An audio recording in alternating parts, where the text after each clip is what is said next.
Found on the lower right of the primary flight display is the Direct To key, which allows users to enter a destination waypoint, establish a direct course. The Menu key displays a context-sensitive list of options.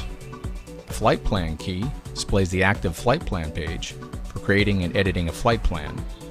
The Procedures key selects approaches, departures, and arrivals from the flight plan. The Clear and Enter keys, and the FMS knob, which is used for flight management data entry, scrolling, and page selection.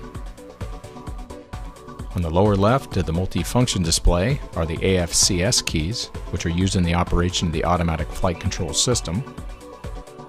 This group consists of the Autopilot key, used to activate the flight director and the autopilot, the Flight Director key, which activates only the flight director without engaging the autopilot, the Heading key, which allows the autopilot to follow the heading bug on the HSI, the Nav key, which activates the navigation mode and tracks the selected navigation receiver, the Approach key, which selects and deselects the approach mode, the Altitude key, used to select the altitude hold mode, the Vertical Speed key. When activated, the vertical speed mode and the vertical speed bug are displayed, the Flight Level Change key, used to fly to a selected altitude, and the Nose Up and Nose Down keys, which are used to control pitch reference in the pitch hold, vertical speed, and flight level change modes. The Engine Indication Systems page, or EIS, displays the fuel flow gauge, oil temperature and pressure, manifold pressure, tachometer, oxygen quantity, and oxygen outlet pressure. The Fuel Calculations group displays the left and right fuel quantity with an illuminated light to indicate the selected tank, gallons remaining, gallons used, endurance in hours at present settings, and estimated range in nautical miles.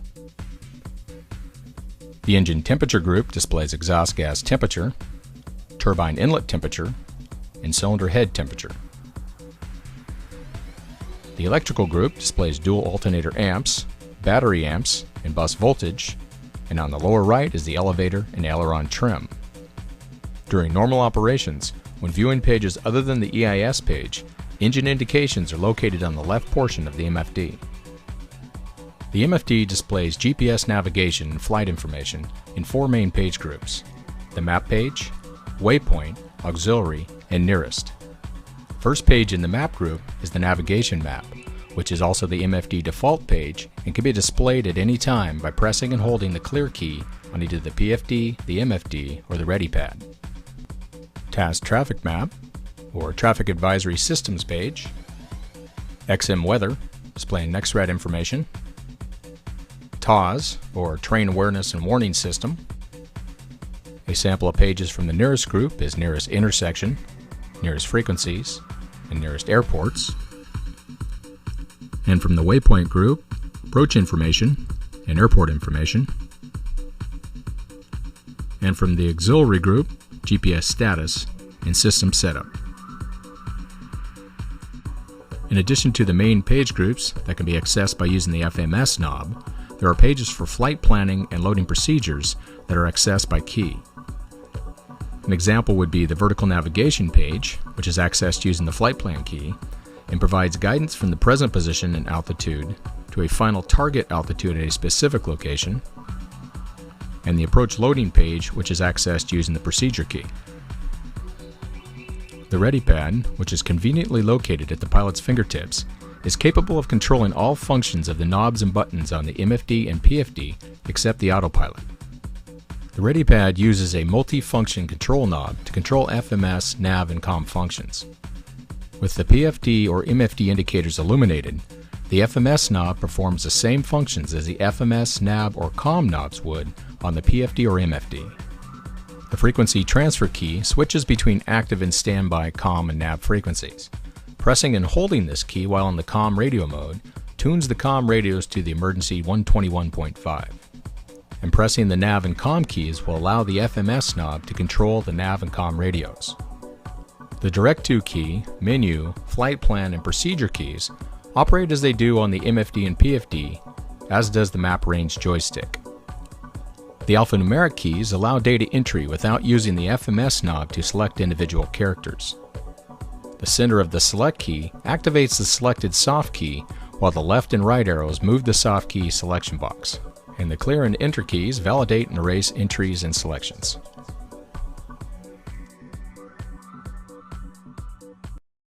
Okay, we're just going to begin now with our pre-flight. We'll start here in the cabin. I'm going to turn the power on first to the airplane. Wait just for a second for our screens to display. We're going to check our fuel status while we're in here just to see what our indicators are indicating. I'll also go ahead now and put the flaps down. So just putting them in the takeoff position at first. They're there.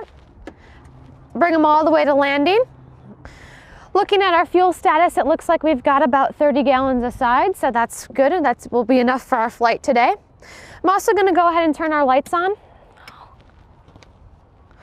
And I'm going to hop down from the airplane now and walk around and check all the lights. Okay, so checking our strobe and position lights, those look good. Now we're going to move to our taxi and our landing lights, as well as we'll test the stall warning horn, make sure that's working. Next, I've turned the prop heat on, so I'm just going to put my hand on to make sure that the prop heat is warming the blades up. Feels good. Finally, over here, we're going to just lightly tap the pitot tube. That's warm as well. And our remaining lights are lit up. So I'll go ahead and turn the power off to the airplane as well as the lights, and then we'll start the rest of our walk around. So beginning here at the flaps, just checking the security as well as the hardware on all 4 connections. We're going to move to the ailerons and just check the movement of the ailerons, make sure they're moving freely and correctly. A clear inspection panel underneath here allows me to even look up into our rods and controls. Looks good, our static wicks. And we're going to check, we've got a fuel vent located right here. We want to make sure that that's free in the vent.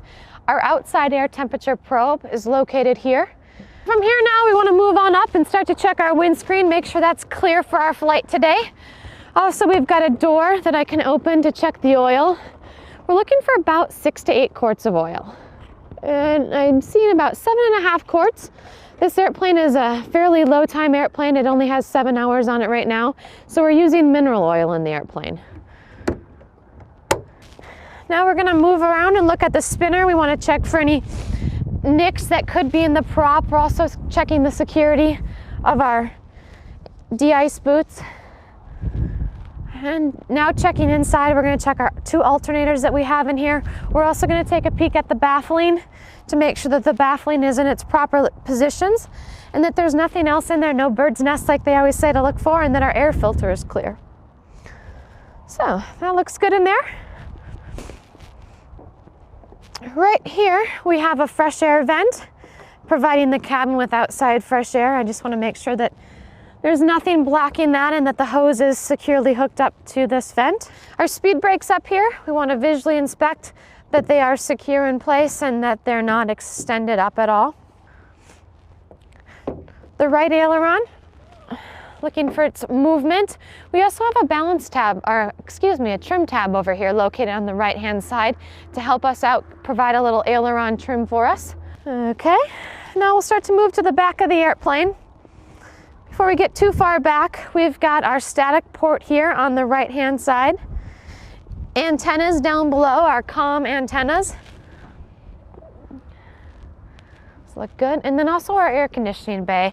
I don't think we'll be needing that today though. I have a feeling we'll be using more heat than AC. Our counterweights. Our elevator trim tab back here. The rods going to the servos, properly connected with cotter pins. And the last thing we need to do is make sure that our baggage door is properly closed. And we're ready to go. The first leg of the flight takes us 107 nautical miles from Bend Regional Airport over the Cascade Mountain Range to Portland. On the return flight, we shoot the complete approach into Sun River Resort for the last leg back to the factory in Bend. Okay, we're just going to begin our start. We're going to go ahead and mixture is coming full rich, prop high, throttle advance about 1 inch. Going to turn our batteries on. Wait for our primary flight display to come up and then prime the engine. Okay, so I'm going to go ahead 1, 2, 3, for about 5 seconds on prime. The prop area clear on the right, front, left, and here we go. Clear prop.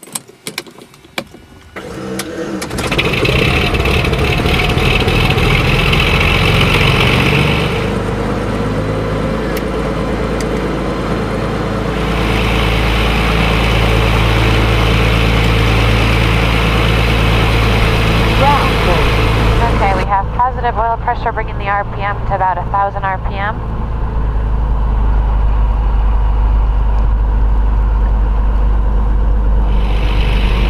Go to our after engine starting checklist. Oil pressure we checked. Lights are coming on, strobe lights.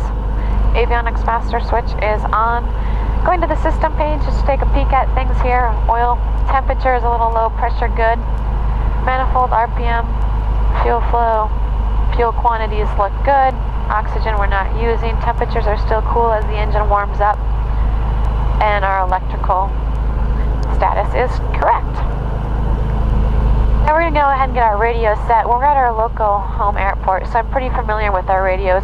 We're going to be transmitting on 123.0. I've got our center frequency already put in there, 128.15 to pick up center. I'm going to listen to the weather here at the Bend Airport on 134.425. Automated weather observation 180 6 Zulu weather. Wind 180 at 10 knots. Visibility more than 10. Sky condition clear below 12,000 feet. Temperature 4 Celsius. 2.0 Celsius. Altimeter 3018 inches of mercury. Okay, so we need to set the altimeter to 3018. And the backup as well. Sounds like the winds are the south, so we'll be using runway 16 today. And now while we're on the ground, we've got some time. I'm going to go ahead and load our flight plan. I'm going to do this using the ready pad down here. So we're already on our multifunction display. I'll just select flight plan. And then I'm going to turn the cursor on, and we have requested to go Bend direct to Portland. So I'll just put in Kilo, Papa, Delta, X-ray. And you can see that's appearing on our multifunction display, and hit enter.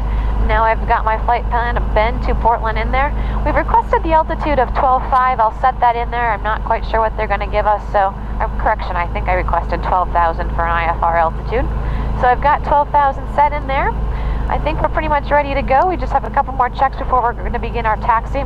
We want to check the cross tie and make sure both of our alternators and batteries are operating properly. So I'm going to go to the system page here, and I'm going to turn off the left system. So left alternator and bus are out. That is correct. I'll turn the cross tie on to see if I can feed it from the right side. That looks good. Alternator out. Now we'll do the same for the right. We'll shut the right side off. Right alternator and bus are off. No indications there. Cross tying over from the left. Looks good. Right alternator out. Okay, while we're on the ground, we're also going to test our speed brakes. So I've got the right speed brake coming up. I've got annunciation for speed brake, and left is up. All right, left down, annunciation clears, and right is down.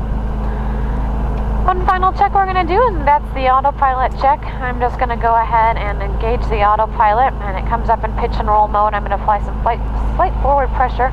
My trim should move when I do that. There we go. I'll apply a slight aft pressure, and the trim should be re-trimming itself as well.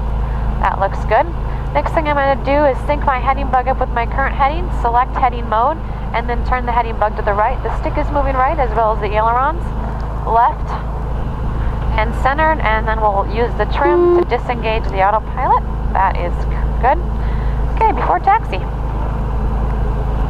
So our engine gauges look good. They're starting to warm up, our engine is. Our fuel gauges are indicating proper indications. Wing flaps are coming to the up position. Ammeters are still charging. Radio clearance, we're at an uncontrolled airport, so no need to get a clearance.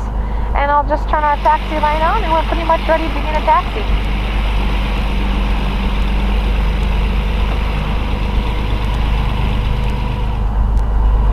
So I'm going to ask for a radio check just to confirm that my radios are working. I'll ask the local Unicom for that radio check. 7 Unicom, Columbia 397 Sierra Tango radio check. You are loud and clear.